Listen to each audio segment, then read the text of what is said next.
Bonjour et bienvenue dans Esprit solidaire pour ce numéro, un projet sur l'éducation au Burkina Faso.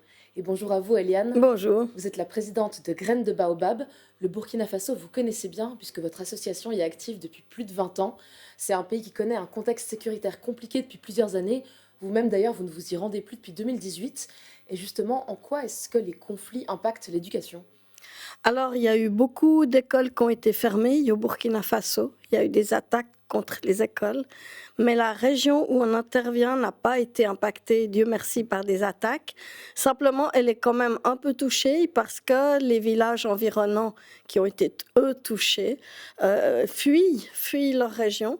Et donc, il y a beaucoup d'enfants qui arrivent et puis ça peut faire des effectifs qui montent dans les écoles. Mais donc, il y a non seulement le contexte sécuritaire, mais ce n'est pas le seul problème que rencontrent les écoles que vous accompagnez. Non, alors le gouvernement burkinabé, pour lui, l'éducation est très importante, l'éducation des filles également, mais il manque de moyens financiers pour construire des écoles, amener l'eau dans les écoles, et puis surtout, il y a un problème d'entretien et de réparation qu'ils ne prennent absolument pas en charge. Mais donc non seulement il y a de base des problèmes d'infrastructure, mais en plus des enfants qui fuient des zones de conflit qui s'ajoutent à ceux déjà présents. J'imagine que la situation devient compliquée. Oui, la situation est compliquée, effectivement. Mais les enseignants ont une grande résilience et parfois on voit dans des conditions vraiment très difficiles des résultats scolaires magnifiques. Donc, il y a une base, une envie des enseignants et de la communauté éducative de faire que l'éducation se passe dans de bonnes conditions. Et votre projet, Semer des graines de durabilité, répond comment à ces problématiques? Alors, nous avons étudié les besoins dans ces écoles et nous avons vu que, par exemple, il y avait un manque de bâtiments scolaires, un manque de mobilier scolaire, un manque d'accès à l'eau, des latrines soit inexistantes, soit très délabrées. Et nous, le but, c'est qu'on fasse un projet où il y a un environnement sain et durable dans les écoles. Et donc vous avez mandaté un vidéaste sur place pour documenter l'avancée du projet. On regarde ces images tout de suite. Merci. Le Burkina Faso a amélioré son taux de scolarisation primaire en 15 ans, mais l'accès à l'éducation reste entravé, car de nombreuses écoles sont en mauvais état par manque de moyens. L'ONG genevoise Graines de Baobab collabore avec son partenaire local FasoDev. Ensemble, ils veulent améliorer les conditions d'enseignement dans 29 écoles en zone rurale, avec plusieurs axes dont celui des infrastructures, construction et rénovation de salles de classe, de latrines et forage d'eau potable. Les parents participent aux travaux. Il y a eu beaucoup d'investissements, des réalisations d'infrastructures, des équipements en termes de mobilier, de matériel de rangement.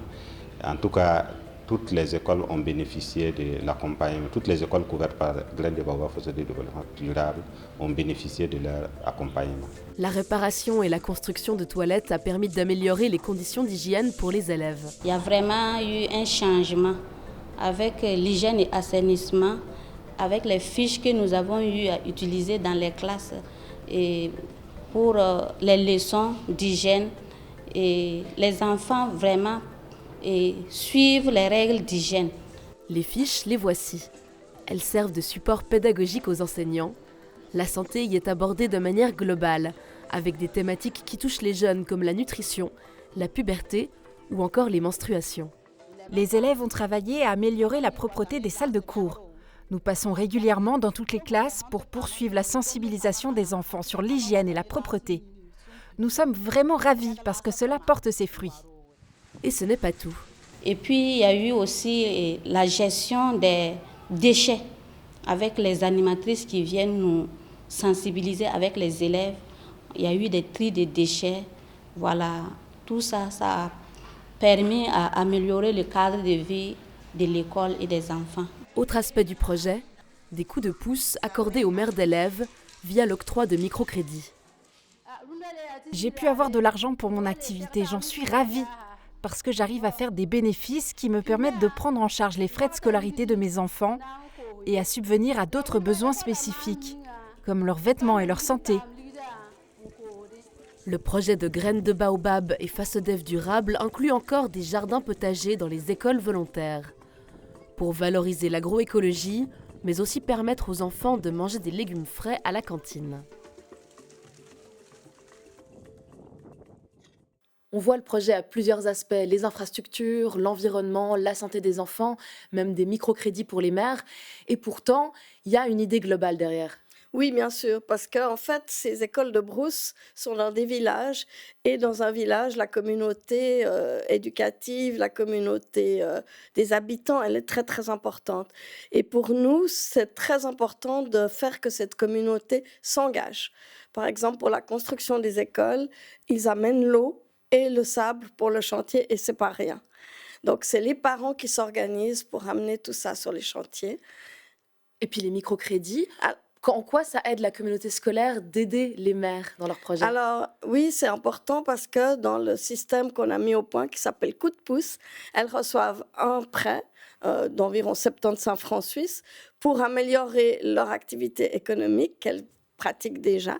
Et chaque mois, elles se rencontrent et en fait, elles versent une petite cotisation qui va à l'école pour justement acheter du matériel, par exemple pour l'hygiène, se laver les mains, avoir du savon, et puis aussi, par exemple, pour améliorer la cantine scolaire. Ce qui est important de comprendre ici, c'est que l'école, c'est pas tout à fait comme chez nous, c'est pas totalement gratuit. Les parents participent aux frais de fonctionnement. Voilà, ils versent une cotisation pour les frais de fonctionnement de l'école. Parce que, comme je vous ai dit avant, les réparations ne se font pas par l'État. Donc, si vous avez une porte à une latrine qui ne fonctionne plus, il faut appeler un soudeur et il faut payer le soudeur. Vous me disiez aussi que le fait d'avoir du mobilier adapté, ça a permis à certains enfants d'avoir des meilleures notes. Oui, évidemment, si on est mieux assis, si on a une place déjà où on peut s'asseoir et qu'on ne travaille pas par terre. Donc, évidemment, ça aide à mieux travailler. Il y a aussi des établissements qui n'ont simplement pas d'eau. Comment est-ce que ça impacte la vie de l'école? Alors, c'est compliqué parce que pas d'eau, ça veut dire que le matin, les enfants doivent arriver très tôt à l'école, par groupe, aller chercher l'eau au prochain forage, revenir, porter de lourdes charges. Et ça impacte aussi sur la santé des élèves, de porter ces poids d'eau. Et puis donc s'il n'y a pas d'eau, ils ne peuvent pas boire, ils ne peuvent pas se laver les mains. Voilà, exactement. Donc, pour le bien-être de l'enfant, ne pas avoir d'eau, c'est un problème. Et une fois le projet terminé, elles feront comment ces écoles sans le soutien de Graines de Baobab? Alors justement, tout le but du projet, c'est aussi de former les gens. On forme les enseignants, on forme les parents d'élèves à faire en sorte que toute la communauté prenne en charge les différentes choses. Alors bon, il y a peut-être des grosses réparations qu'ils ne pourront pas faire, mais disons, le quotidien, ils pourront l'assumer. Merci beaucoup pour ces explications, Eliane, et merci à vous de nous avoir suivis.